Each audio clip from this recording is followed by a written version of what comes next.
Poker Games and Poisons. Written by Linny Milf.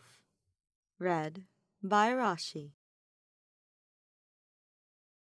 Smoke wafts around the grimy saloon, dancing between cowboys and call girls, covering them in a thick cloud that hides them away from the rest of the world.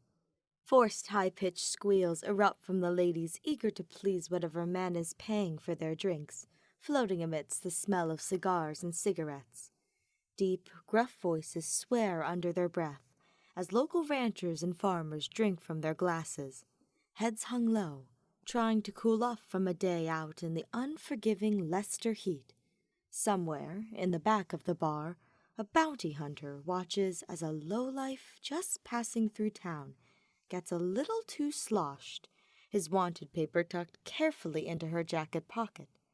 A pair of mischievous eyes peeks over the top of two weathered playing cards, calculating, studying their opponent across the table. Claude has never lost a game before, but tonight has proven to be an interesting challenge, just as he had hoped when he first noticed the stranger slither through the swinging doors. Unfamiliar faces coming through Derdriu offered one of two things: inconvenience or entertainment. As sheriff, it was not only Claude's duty, but his pleasure, to discern which would be on tonight's menu. The other man, dressed in all black, black clothes, black hat, black leather gloves much too hot for the weather, with half his face obscured by his dark hair, quickly takes a drag from his cigarette. He exhales directly across the table into Claude's face, both men refusing to be the first to break eye contact with the other. Claude can't stop the twitch at the corner of his mouth as it breaks into a smirk at the outsider's bold display of disrespect. "Are you going to take your turn tonight, Sheriff?" The man in black doesn't smile, and hasn't all night. His voice is sinister, yet refined. The way he holds himself suggests he's educated and comes from wealth, but the cruel, tired look in his eyes argues that he has since faced hard times. He is no longer a gentleman, but neither is he a common outlaw. He's an entirely new breed of man that Claude has never encountered before, and he aches to examine him more thoroughly. He needs to chisel at the stranger's facade, so similar to his own, and reveal the secrets that lie beneath those piercing green eyes. Chuckling, Claude drops his cards face down onto the table and picks up two plastic, red chips, tossing them into the pile between them. "You in a rush tonight, friend? Got somewhere else you'd rather be?" "Hardly.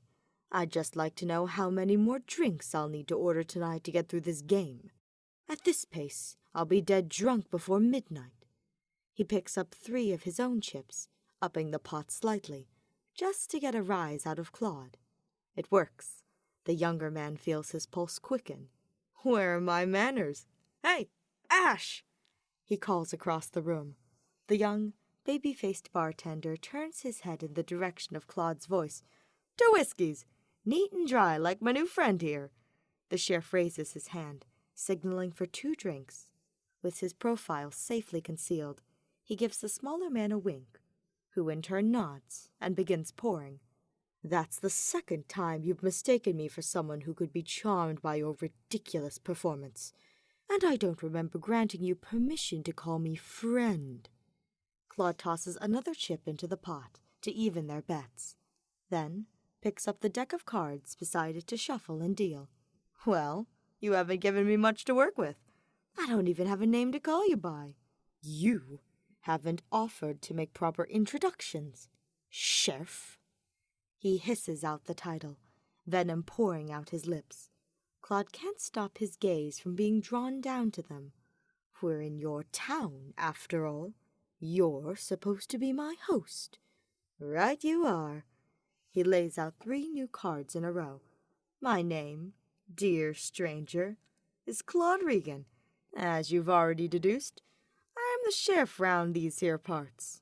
Yes, that gaudy star pinned so brazenly to your shirt is hard to miss. Claude smirks again, puffing out his chest for greater effect. Yeah? You like it? I've never been too fond of men of the law. They never know how to go about their own business. The man replies, his eyebrows quirking ever so slightly. The first crack, a peek behind the mask. Claude watches him expectantly, and for a moment, it looks like he's done speaking. Hubert sifts through his stack of chips, takes 4 blue ones from a stack, and tosses them into the middle of the table. You may call me Hubert. Well, Hubert, that's a pretty hefty bet there. You sure you're good for it? It doesn't matter. I won't be the one paying. His cigarette comes back up to his lips. Do you call? Yeah, I call. Claude throws his own chips. Show me your hand. Hubert turns his cards over, unveiling a full house. Show me yours. Sheriff. Claude flips them. 2 pair. A decent hand, but not strong enough. The corner of Hubert's lip twitches, almost forming a smirk, but the mirth in his eyes is clear as day, and Claude feels like he can't breathe. The cigarette smoke starts to smell sweet. Reaching across the table, Hubert scoops the pile of chips toward himself, his gloved finger brushing against the back of Claude's hand, skin burning as he starts to shuffle again. You have a pretty mouth, Claude, but it doesn't seem to do much except talk. Ho-ho! I promise you, it can do much more than that. Ash appears at Claude's side with 2 tumblers in hand, each generously filled with a vibrant colored liquor, and deposits 1 glass in front of each man. Beneath the table, Ash taps Claude's ankle with the toe of his boot, to which Claude makes no reaction. Instead, he tips the brim of his hat at Ash, full of false bravado. Thank you, sir. Much obliged. Put it on my tab. He turns to Hubert. We'll just have to see if I can win my money back. Right, Hubert? What do you say to 1 more round? You have more determination than you do luck. Therefore, I accept. The 2 men take hold of their drinks, Claude raising his in a silent toast. Hubert ignores him, staring at the liquid in his glass as if inspecting it. Instead of bringing it to his mouth, he sniffs it, causing Claude to let out a loose laugh that, to the untrained ear, sounds natural, but to someone like Hubert, lacks a degree of his former confidence. You really think I'm going to poison you? Me? The sheriff? Claude takes a long, healthy sip of his own drink. Could you imagine the scandal? Hubert finally takes a sip, letting the taste sit on his tongue for a second, before swallowing. Men do strange things when they feel threatened. And I have you by the throat. What are you capable of, Claude? Vision fuzzy from restlessness. Claude can't stop himself from gazing fervently at Hubert as he takes another sip. Don't worry about me. Just worry about your cards, he says as he slides 2 over to him. Hubert peeks at them, then places them back down on the table. Immediately, he reaches for his stack and tosses out 4 blue chips, which Claude eagerly matches after checking his own hand. 2 queens. They watch with bated breath as the flop delivers a ray of cards, none of them seeming to offer any help to the players. The 4th card is dealt. Hubert's hesitation almost goes unnoticed, but Claude has been watching him religiously, his eyes never leaving the other man's gaunt face. When Hubert looks up, he meets Claude's gaze, and for the first time of the night, smiles at him, lips curling like a snake wrapping around its prey, squeezing tight. Embers die. The remaining stub of a cigarette is ground into the wood surface of the table. Why don't we make things interesting? Hubert proposes, as he takes his entire collection of chips and pushes all of them into the center, the plastic clacking together in triumphant declaration. All in. Claude looks at Hubert's gloved hands, then draws his eyes upwards. Amusement dances threateningly across the paler man's face, and it makes Claude's stomach flip and his blood boil. More than anything, He wants to reach across the table and wipe the smirk off Hubert's face with his hands, his mouth, anything. Instead, he strokes his own chin, the rough hairs from his beard prickling him like tiny needles, and ghosts his fingers over his lips in fake concentration, grabbing Hubert's attention, causing the man to stare for a moment too long. Hubert's tongue peeks out and glides across his own lips, moistening them. Then he pops a new cigarette into his mouth. Claude, in turn, unholsters the gun on his hip and places it before him on the table. I see it's true what they say. Never play games with a rattlesnake. They'll strike without warning, without reason. Let's keep things friendly. Hubert chuckles. He hardly registers the gun pointed at him. Though, I guess we've missed that train. This is the second time you've threatened harm against me. Second? I don't know what you're talking about, friend. I'm talking about the arsenic currently fermenting in my whiskey, of course.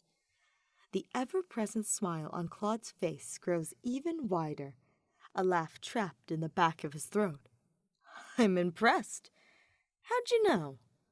One finger at a time, Hubert begins to pull loose the gloves on his hands, slowly sliding them off, revealing blackened, scarred skin, starting at the tips of his fingers, lesions that Claude recognizes as being caused by continuous exposure to arsenic.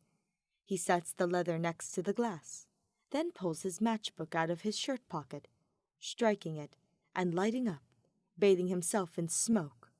Beneath the table, he pulls a dagger from his boot and grips it in his fist, ready to strike. I have a great many hobbies outside of playing cards with strangers in filthy saloons. So, you're familiar with poisons, yet you drank it anyway. Why? First, you're going to tell me why you, a man the good people of Derdriu saw fit to elect as their sheriff, felt it was necessary to drug me. Claude sighs. All in good fun, friend. You see, I don't like to lose, but everybody's luck runs out eventually. This is my safety net for my bad nights. A backup plan, if you will. The poison won't kill you.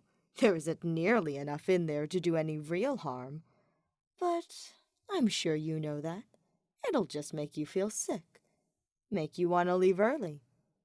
But not before you pay. I hate to ruin your fun, but I won't be leaving tonight until our game is over, and there is a winner. You know, you're pretty mouthy for a man with a gun pointed at him. Speaking of which, Hubert interjects, let's make another bet. Which do you think is faster? Poison, a bullet, or a blade in the gut? The cold press of metal snakes along Claude's thigh, sending a shiver down his spine, all the way down to his toes.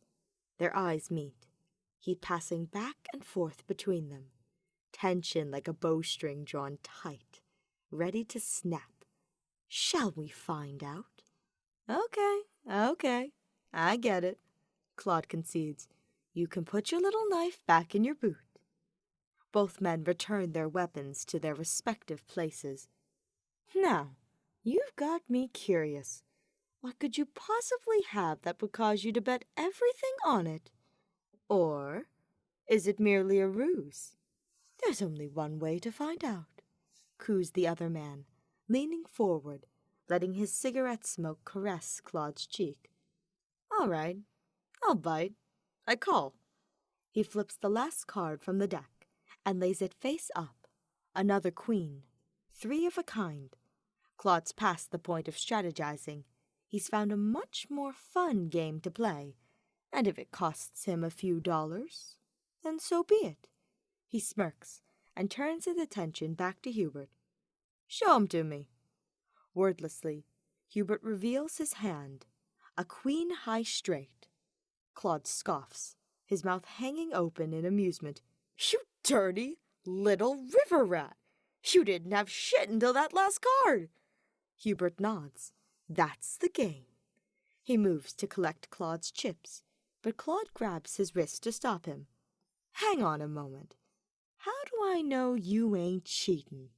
You were the one shuffling, Sheriff, and you're welcome to search me, if that'll make you feel better about losing.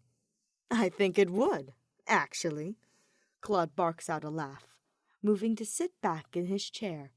He lets his fingers stroke the back of Hubert's calloused hand, tracing the vibrant, purple veins to the blackened tips of his fingers. But let me get you another drink first. Absolutely not. I have no interest in finding out what other kinds of toxins you carry on your person. If you want another drink, we'll be sharing the bottle I have in my room at the inn across the street, and I'll be the one pouring. If one were to look deeply enough into Hubert's eyes, past the feigned indifference, there's a gleam, a flicker of suggestion, anticipation, and promise.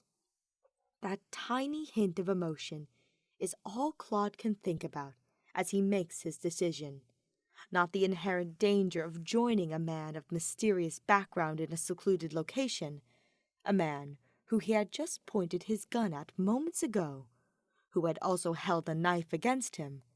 Who doesn't like a little risk and reward now and again? Not the growing unease of the crowded, rowdy bar, the patrons getting drunker as the night gets longer. Not the irresponsibility of leaving his deputy in charge for the night at last minute's notice. Hilda would probably have some not-so-friendly words for him in the morning. No, none of those arguments cross Claude's mind, not with Hubert looking at him expectantly. There will be time to speculate and scheme in the future. Instead, he stands, extending a hand to the perplexing man across from him. Well, Hubert, you really know how to treat a lady. Lead the way.